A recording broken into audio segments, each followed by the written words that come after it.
تحریک لبیک یا رسول اللہ صلی اللہ علیہ وسلم کی لیٹسٹ نیوز کے لیے ببو ٹی وی کو سبسکرائب کریں، بیل آئیکن کو پریس کریں، ویڈیو کو لاسٹ تک ضرور دیکھیں، لائک کریں اور دوستوں کے ساتھ شیئر کریں۔ Thanks for watching. مسلمہ کذاب کے پاس حضرت حبیب بن زید کو حضور نے بھیجا۔ وہ کہتا تھا میں نبی ہوں۔ میرے آقا نے فرمایا جا کر اس کو کہو کیسے؟ حبیب بن زید کو بھی پتہ تھا میرے ساتھ کیا ہونا ہے اور حضور کو بھی پتہ تھا ان کے ساتھ کیا ہونا ہے، لیکن عشق بغیر سوچے سمجھے چل پڑا۔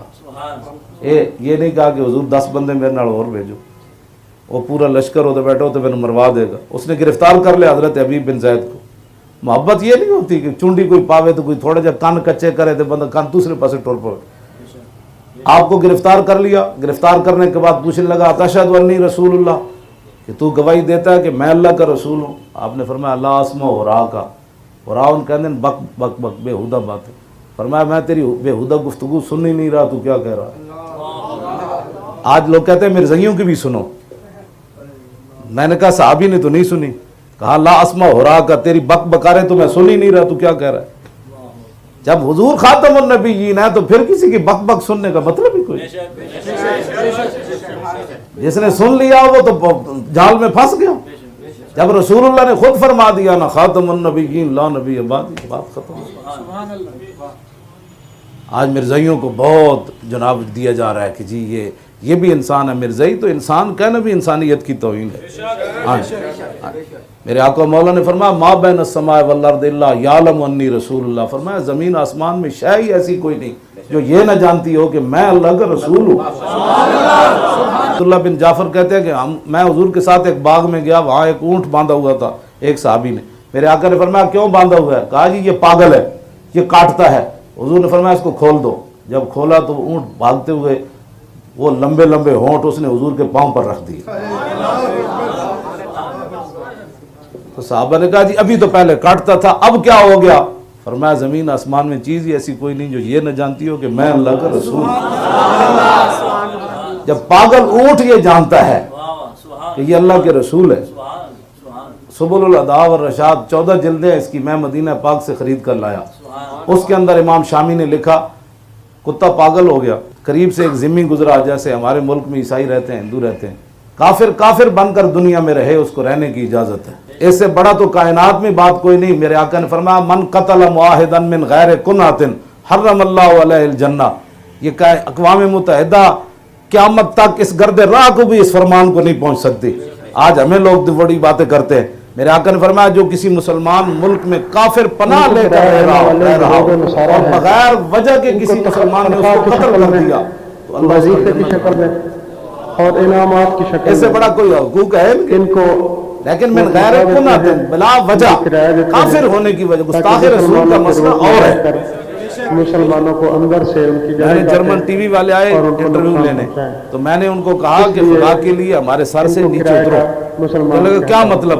میں نے جب ان کو بتایا نا فتح مکہ والے دن، میرے آقا جب فاتحانہ انداز سے تشریف لا رہے تھے، ایک کتی کے بچے پڑے تھے، کتی تازہ بچے دیے، اللہ کا نام استعمال نہ کریں گزرے دیکھا یہ بلکہ اپنے ناپاک صحابی کو کہا کہ آپ یہاں کھڑے ہو جائیں، آگے پیچھے اس کا کوئی بچہ لشکر کے پاؤں کے نیچے پتہ چلے کہ یہ کس بغیرت کے ماننے والے ہیں۔ ایک طرف جب میں انہوں نے یہ بات سنائی، دوسری طرف میں نے کہا سنو ناموس رسالت کا مسئلہ ہے کیا؟ میں نے کہا ابن خطل جس کے بارے میں حضور نے فرمایا جہاں ملے اس کو قتل کر دو، وہ نیچے سے کعبے کے خلاف بڑا مضبوطی سے آج بھی باندھا جاتا ہے، رسیوں سے، رسوں سے، بلکہ وہ نیچے سے چڑھتا آدھے جا کر اس نے لٹک گیا۔ صحابہ نے کہا جی وہ تو کعبے وہ متعلق باستار الکعبۃ ہے، وہ تو کعبے کے غلاف سے لپٹا ہوا ہے، ایک طرف کعبے کی دیوار ہے، دوسری طرف کعبے کا غلاف ہے، اب فرمائیں کیا کرنا ہے؟ تو میرے آقا نے فرمایا اقتلوا، اس کو وہیں قتل کر دیا۔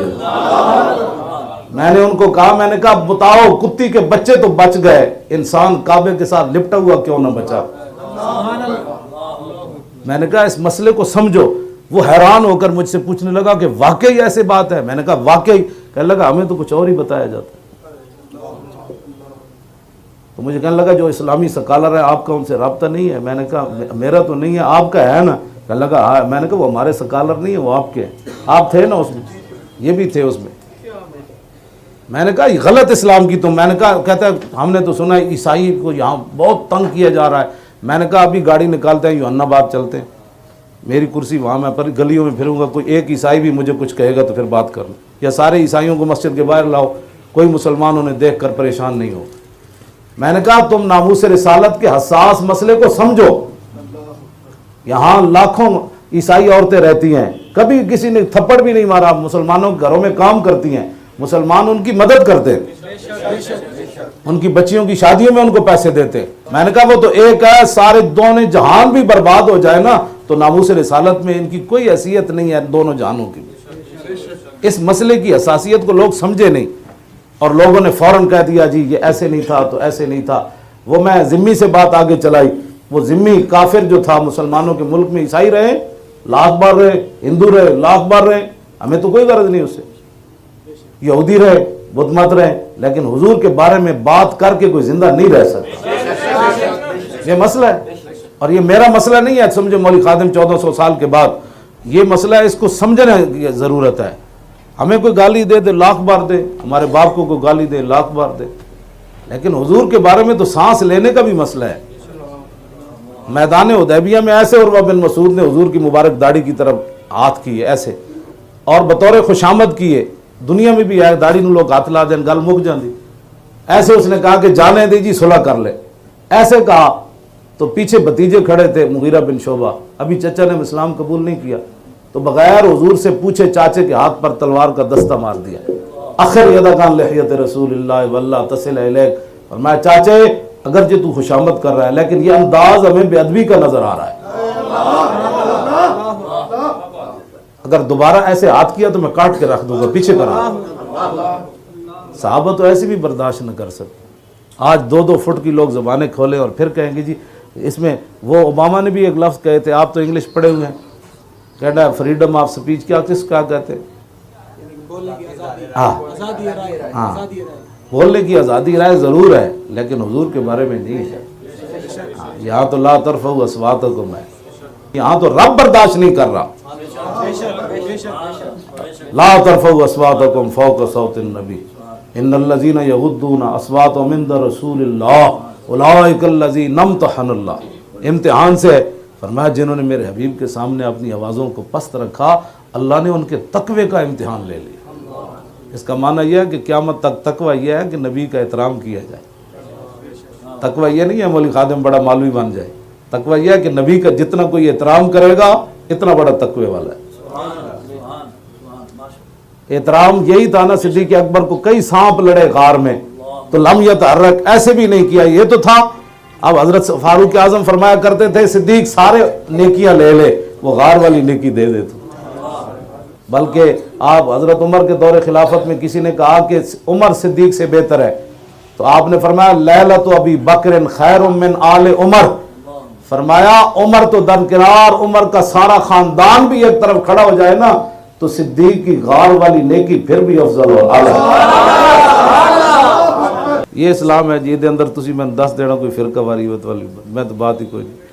اگر یہ فرقہ واریت ہے تو یہ تو صحابہ نے بھی کی ہے, یہ تو قرآن میں بھی موجود ہے.